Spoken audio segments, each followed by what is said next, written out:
നമസ്കാരം. Astrology master ക്ലാസ്സിൻ്റെ പുതിയൊരു അധ്യായത്തിലേക്ക് ഏവർക്കും സ്വാഗതം.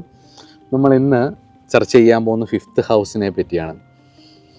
ഫിഫ്ത്ത് ഹൗസിൻ്റെ ലോഡ് വിവിധ ഭാഗങ്ങളിൽ നിന്നാൽ എന്താണ് ഫലം എന്നുള്ളതിനെക്കുറിച്ചാണ്. അഞ്ചാം ഭാവാധിപൻ, അഞ്ചാം ഭാവത്തിൽ നിൽക്കുന്ന ഗ്രഹം, അഞ്ചാം ഭാവാധിപനെ നോക്കുന്ന ഗ്രഹങ്ങൾ, അഞ്ചാം ഭാവത്തിലേക്ക് നോക്കുന്ന ഗ്രഹങ്ങൾ, അഞ്ചാം ഭാവാധിപൻ്റെ സ്ഫുടാധിപൻ, അഞ്ചാം ഭാവത്തിൻ്റെ ഭാവസ്ഫുടം വീണിട്ടുള്ള നക്ഷത്രം, അതിൻ്റെ അധിപൻ, അഞ്ചാം ഭാവാധിപൻ പോയി നിൽക്കുന്ന നക്ഷത്രത്തിൻ്റെ അധിപൻ, നവാംശാധിപൻ, ഇങ്ങനെ ഒരുപാട് വിഷയങ്ങൾ ഉണ്ട് ഇതിനകത്ത്. അതെല്ലാം കൂടെ ചേർത്ത് വെച്ച് വേണം ഒരു ഫലം നിശ്ചയിക്കാൻ. എന്നിരുന്നാൽ പോലും നമ്മുടെ സെൽഫ് എക്സ്പ്രഷൻ, പ്രജ്ഞ, നമ്മുടെ മേധ, വിവേകശക്തി, നമ്മുടെ കിഡ്സ്, സന്താന ഭാഗ്യം, ഇതൊക്കെ ചിന്തിക്കുന്നത് അഞ്ചാം ഭാവം കൊണ്ടാണ്. അപ്പം ഞാൻ അതുപോലെ തന്നെ റിലേഷൻഷിപ്പ്, ലവ്, പ്രണയം ചിന്തിക്കുന്ന അഞ്ചാം ഭാവമാണ്. പ്രണയത്തിൻ്റെ ക്വാളിറ്റി ചിന്തിക്കുന്നത് അഞ്ചാം ഭാവം കൊണ്ടാണ്.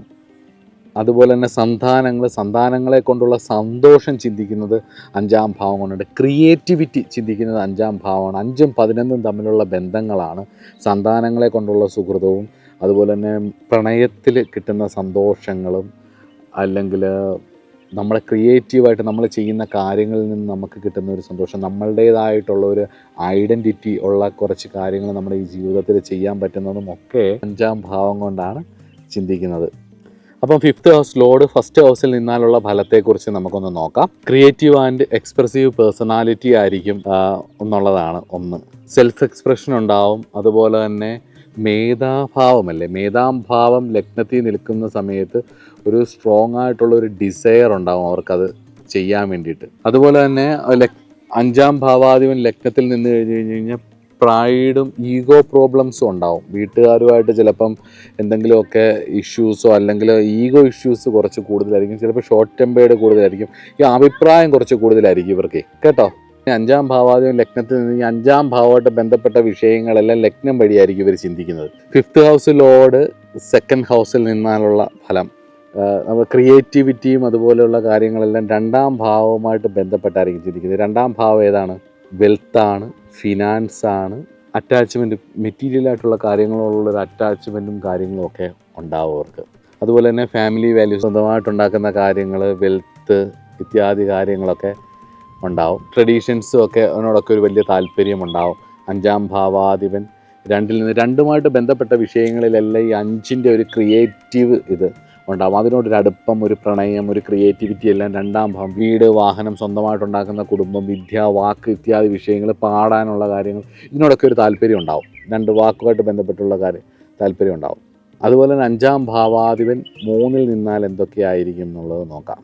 ക്രിയേറ്റീവ്, കമ്മ്യൂണിക്കേഷനിലും എക്സ്പ്രസ് ചെയ്യുന്നതിലും ഒരു കാര്യം പറയുന്നതിലുമുള്ള ക്രിയേറ്റിവിറ്റി. അഞ്ചാം ഭാവാധിപനും 3ആം ഭാവാധിപനും ഒരുമിച്ച് 3ലോ 5ലോ നിന്ന് കഴിഞ്ഞ് കഴിഞ്ഞാൽ നല്ല ആർട്ടിസ്റ്റുകളാവും. ഈ ചാർലി ചാപ്ലിൻ, അതുപോലെ തന്നെ നമ്മുടെ മോഹൻലാലിന്, അതുപോലുള്ള വലിയ കലാകാരന്മാരുടെ ജാതകത്തിൽ അതുണ്ടാവും. ഇളയ സഹോദരങ്ങളോടൊക്കെ ഭയങ്കര സ്നേഹമായിരിക്കും.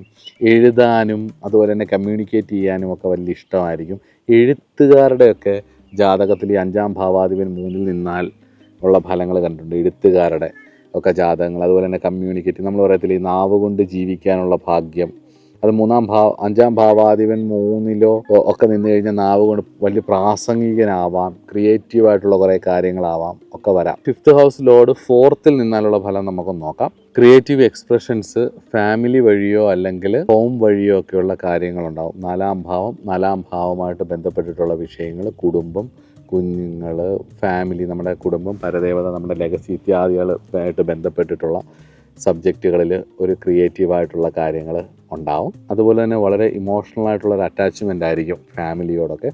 പക്ഷേ അഞ്ചാം ഭാവാധിപൻ 4ൽ നിൽക്കുന്നത് പൊതുവെ സന്താനങ്ങളെ കൊണ്ടുള്ള ഒരു ദുരിതയോഗമായിട്ടും അതുപോലെ തന്നെ പ്രണയം പരാജയപ്പെടാനുള്ള സാധ്യതയായിട്ടാണ് പറയുന്നത്. ഈ അഞ്ചാം ഭാവാധിപൻ 4ൽ പോവുകയും വ്യാഴത്തിന് ബലക്ഷയം വരികയും ചെയ്തു കഴിഞ്ഞാൽ സന്താന ദുരിത യോഗമായിട്ടാണ് ജാതകത്തിൽ അത് പറയുന്നത്. അപ്പോൾ അങ്ങനെയൊക്കെ ഉണ്ടെന്നുണ്ടെങ്കിൽ അതിനുള്ള പരിഹാരം കണ്ടോണം. റൊമാൻറ്റിക് റിലേഷൻഷിപ്പ് ആൻഡ് ചിൽഡ്രൻസുമായിട്ടുള്ള അടുപ്പം, അവരുടെ ഒരു സ്നേഹം, ഇതെല്ലാം, അതുപോലെ തന്നെ ഫാമിലി ഡൈനാമിക്സ് ആണെങ്കിൽ അവരുടെ ജീവിതത്തെയും അവരുടെ സ്വഭാവത്തെയും ഒക്കെ സ്വാധീനിക്കും. 4ാം ഭാവമല്ലേ. അപ്പം 5ആം ഭാവാധിപൻ 4ൽ നിൽക്കുന്ന 5ആം ഭാവത്തിന് നല്ലതല്ലെങ്കിലും ലഗ്നത്തിൽ നിന്നുള്ള 5ആം ത്രികോണ ഭാവാധിപൻ 4ൽ നിൽക്കുന്നതും 4ആം ഭാവാധിപൻ 5ൽ നിൽക്കുന്നതും ഒക്കെ ഒരു രാജയോഗത്തിൽ പെടുന്നതായിട്ട് ഫലദീപിക പോലുള്ള ഗ്രന്ഥത്തിൽ പറയുന്നുണ്ട്. ഞാൻ പരിവർത്തന യോഗത്തെക്കുറിച്ച് പറഞ്ഞപ്പോൾ അത് പറഞ്ഞിട്ടുണ്ട്. അപ്പം അത് ഗുണമായിട്ട് വരികയും ചെയ്യും.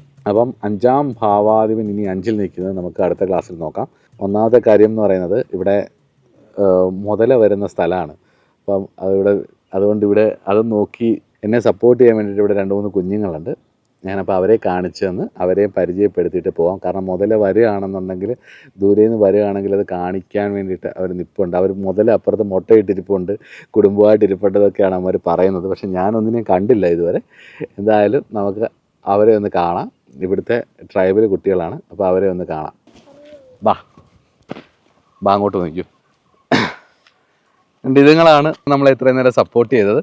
ഇവരിങ്ങനെ നോക്കുന്നുണ്ടായിരുന്നു. അപ്പോൾ അവിടെ മുതല വരുന്നുണ്ടെന്നൊക്കെ പറയുന്നുണ്ട്. വരുന്നുണ്ടോടാ മുതല? വരുന്നുണ്ടോ? മുതല എവിടാ ഉള്ളേ? ഇവിടൊക്കെ ഉണ്ടല്ലേ? ഇത് മൈക്കാടാ മോനെ. ഈ ഇതുണ്ടോ? ആന എവിടെയാ വരുന്നത് ഈ ഭാഗത്ത്? അവിടെ എവിടെ? പൊത്തിനകത്തോ? പൊത്ത ഗുഹയോ? വെള്ളം കുടിക്കാൻ ഇറങ്ങി വരും.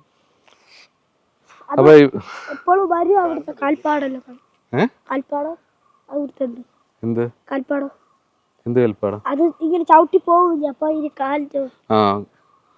കാൽപ്പാടും ആന ചവിട്ടി പോകുന്നതിന്റെ കാൽപ്പാടും ആനപ്പിണ്ടും ഒക്കെ കാണും. അപ്പൊ അത് നോക്കിയിട്ടാണ് ആന വരുന്ന സ്ഥലം കണ്ടുപിടിക്കുന്നത്. മുതലയുടെ കാൽപ്പാടുണ്ടോ മണ്ണിനകത്ത്? ഉണ്ടോ? ചെളിക്കകത്ത് മുതലയുടെ കാൽപ്പാടും ഉണ്ട്. അപ്പൊ അത് കണ്ടിട്ട് അവര് കണ്ടുപിടിക്കുന്നത്. അപ്പൊ പേരെന്താ മോന്റെ? നന്ദിതൻ. ഇതിന്റെ പേര് ഇദ്ദേഹത്തിന്റെ പേര് ബിജിത്ത്. മോന്റെ പേര് സുനിൽ. അപ്പൊ നമുക്ക് ഇവർക്ക് ബിസ്ക്കറ്റ് ഒക്കെ മേടിച്ചു കൊടുത്ത്. ബിസ്ക്കറ്റ് അല്ലേ വേണ്ടേ? അതോ മുട്ടായോ? ബിസ്ക്കറ്റ്. അപ്പൊ ബിസ്ക്കറ്റ് ഒക്കെ മേടിച്ചു കൊടുത്ത് ഇവരുടെ ചായ കുടിച്ച് പതുക്കെ ഇന്നത്തെ 5-ാം ഭാവാധിപൻ ഇവിടെ വെച്ച് നിർത്താം. അപ്പൊ മുതലൊക്കെ ഇരയായി കഴിഞ്ഞ് കഴിഞ്ഞാൽ ഇനി നടക്കത്തില്ല. അപ്പൊ ഇന്ന് നമ്മളെ രക്ഷിച്ച ഇവരാ.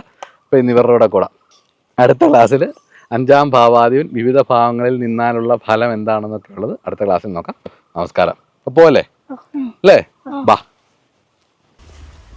പിന്നെന്താ ഞങ്ങള് അവിടെ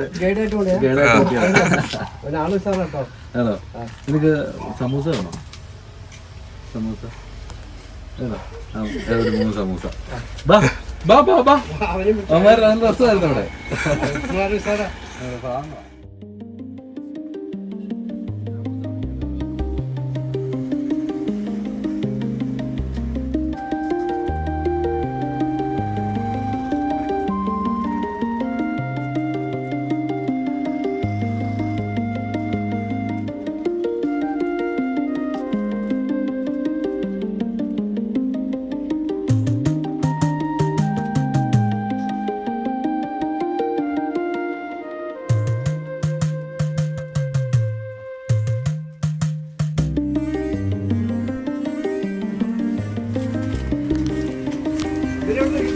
ഇത് അവിടുന്ന് കിട്ടിയതാ.